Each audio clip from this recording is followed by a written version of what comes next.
Good to have you with us on this Wednesday edition, Ed Schultz News and Commentary. The much-anticipated meeting finally took place here in Washington, D.C. Hillary Clinton, the presumptive nominee, and Bernie Sanders, who is not going to quit. They met last night here in Washington. The sun is up and shining in most portions of the United States. The earth is not shaking, and life goes on. It's going to be Hillary Clinton. And it's going to be Bernie Sanders who's going to have a pretty solid platform at the Democratic convention. And there are, I guess, for a lack of a better term, some demands that are being made by the Sanders campaign about the platform, about the way the Democratic Party is run. And taking the high road, Hillary Clinton isn't saying anything publicly about Bernie Sanders, whether he's going to get in or get out or keep going or whatever. It's high road time for the presumptive nominee. This is, I must say, the perfect way for Hillary Clinton to handle it. Just because she jumped on Barack Obama's bandwagon about this time 8 years ago doesn't mean that Bernie Sanders has to do it. And it also signals that there's a very delicate balance that's being played out here by the Clinton campaign to make sure that these Sanders supporters, number one, are respected, they're listened to, and they're going to be part of the process. And as a Sanders supporter, I guess I don't know what else I could ask for. I don't know what else you could ask for if you're a feel the burn type person.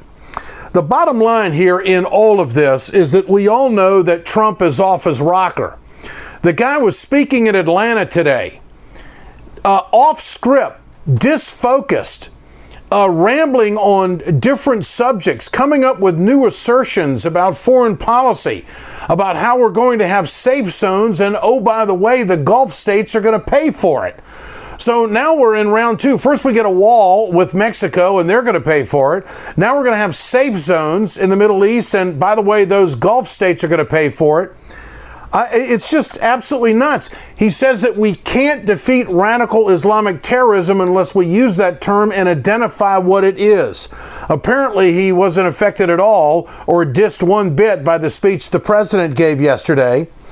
And, oh, by the way, as far as guns are concerned, attacks like what we saw on Sunday in Orlando are going to continue because other countries don't respect us.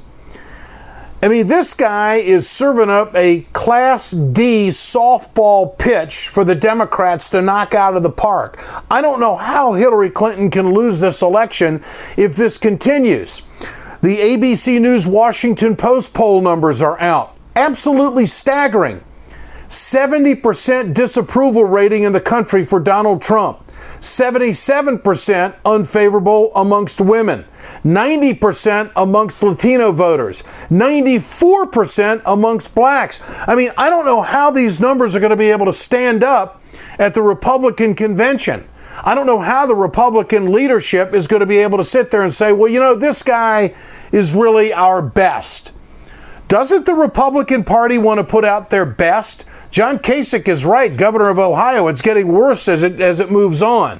But let me give you a flavor of Trump today. He says he respects women, and then he attacks Hillary Clinton for her money and fundraising with the foundation. You know, I said the other day, and I said it very strongly, I have great respect for women. If you look at what Hillary Clinton has done, I have tremendous respect. If you look at what Hillary Clinton has done with women, number one, from certain countries, her foundation has taken millions, tens of millions of dollars from countries that want to enslave women, want to enslave women. As far as the gay community, they kill gays, and she's taking money in. And now she wants to allow them to come into our country pretty much unvetted, because every law enforcement person that I've spoken to and that you watch and that you read is saying it's very hard, if not impossible, to check out people. There's just no papers. Rambling. Terry ONeill joins us, President, National Organization of Women. Terry, good to have you with us. And great to talk with you again. Did you know that Donald Trump has great respect for women? No, I didn't know that. I mean, what's your response to this? And this is a lot of what he says is so far over the top. It's really hard to respond to it, and I think that's where candidate Clinton is right now. Your thoughts on what's unfolding? Yeah, and I really think that the reason Donald Trump has a 77% disapproval rating with women is that women are not fooled by him when he says, oh, I really respect women. In fact, women pay attention to the issues. It is the issues that really drive women voters in particular. And on issues, the majority of the country, quite frankly, wants reassurances on income inequality. They want to be sure that their kids will be able to go to college without crushing debt. They want to know that this looming retirement income crisis that we have will be recognized for what it is. It is a need to expand the Social Security system because the private pension system has been really, really undermined in the past 30 years. So women are looking at issues, and Donald Trump sounds to me less like he's running for president than like he's running to replace Rush Limbaugh on, kind of the crazy right-wing talk show circuit. What do you make of the meeting that took place, the much-anticipated meeting that took place last night with Secretary Clinton and Senator Bernie Sanders? There is no endorsement, yet there is an agreement to work to defeat Donald Trump. And this seems to be a long process that the Clinton campaign, at least so far, is not criticizing. And we haven't heard anything on Capitol Hill, any catcalls for Bernie to admit, submit, and endorse. What's happening here from what you can see? Well, I think, quite frankly, as usual, Hillary Clinton is being a class act. I think you're exactly right what you said earlier. She's doing exactly what she should do. She has said, and I completely agree with her, it hurts to lose.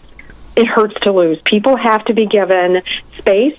And it's a grieving and mourning process. I mean, she and her supporters experienced that big time in 2008. And remember, in 2008, she was neck and neck with now President Obama. It was a razor thin close race. Now, it wasn't nearly that close this time around, but nonetheless, losing hurts. People have to be given the space to come back from that.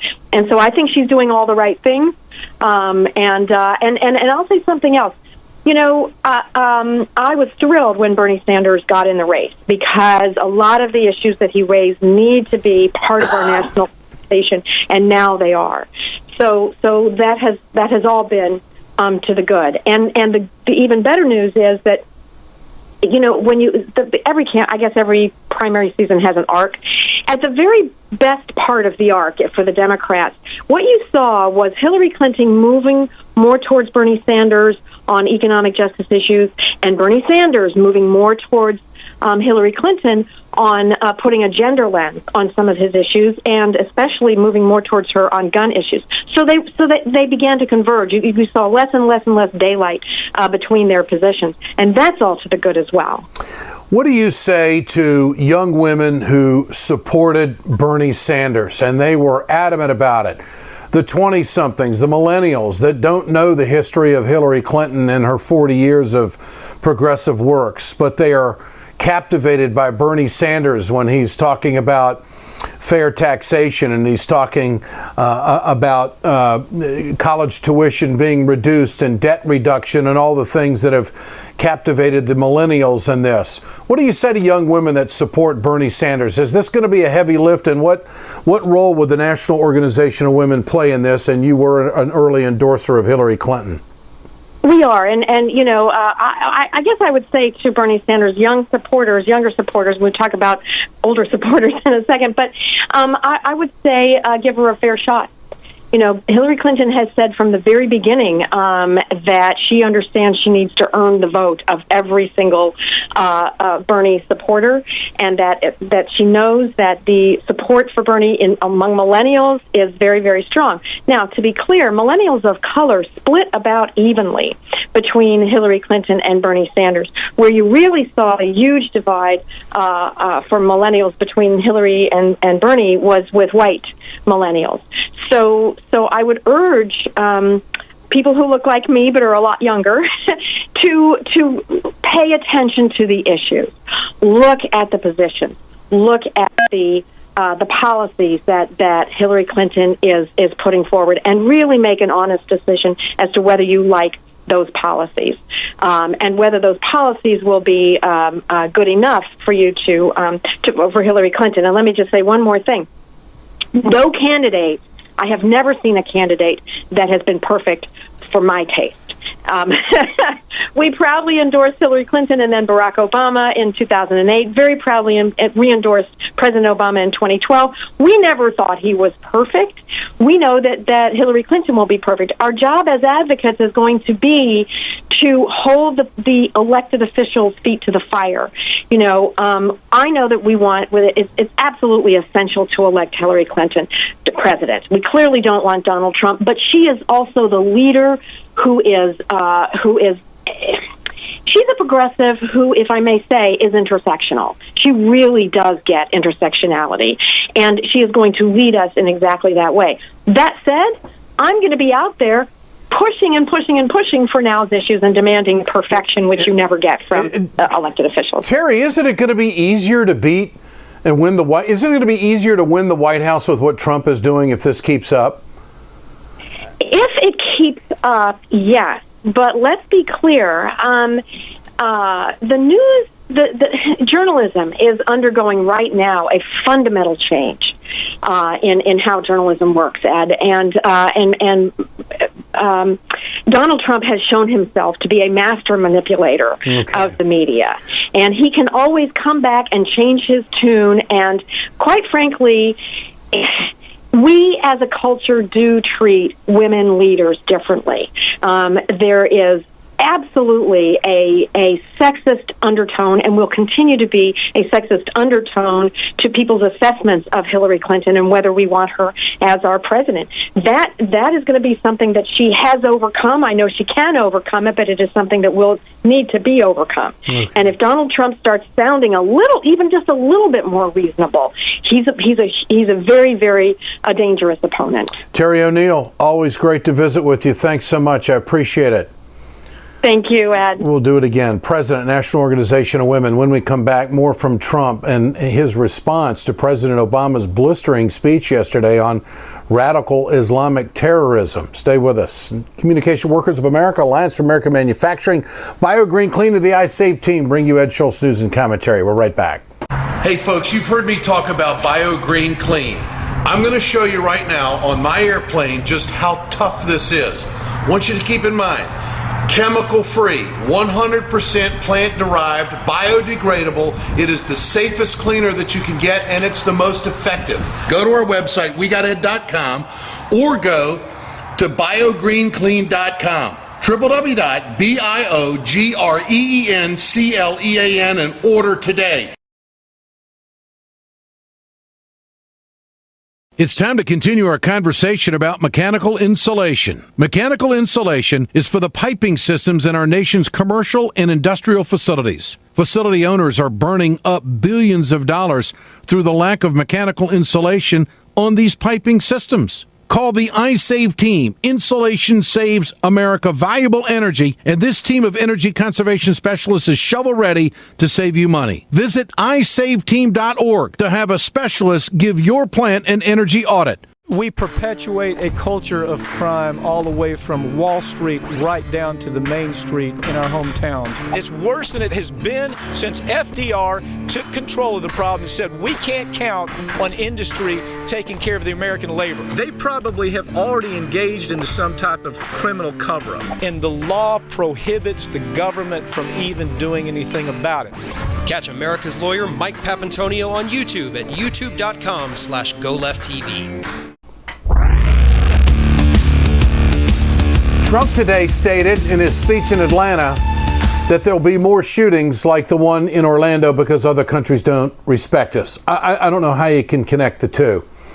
The other thing he said was that we have to use the term radical Islamic terrorism or we're not going to be able to defeat it. If we don't identify it, we can't defeat it. Here he is.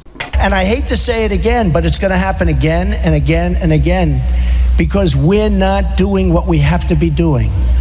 It's going to happen again and again and again. And we are not doing what we're supposed to be doing. We are taking in thousands of people into our country. We have no idea where they come from. We have no idea who the hell they are. We know they believe in certain things that we don't want to believe in. I just find this amazing. I mean, Donald Trump is a cable news hound, and he is connecting people coming into the country with an American who went into a gay nightclub and killed 49 people. I don't get the connection there, and I think he is way off base. And there are some very interesting and strange developments that are coming out of this Orlando investigation, which we'll have full coverage of tonight on the News with Ed on RT America, RT.com. Ed Schultz, News and Commentary. We're back tomorrow.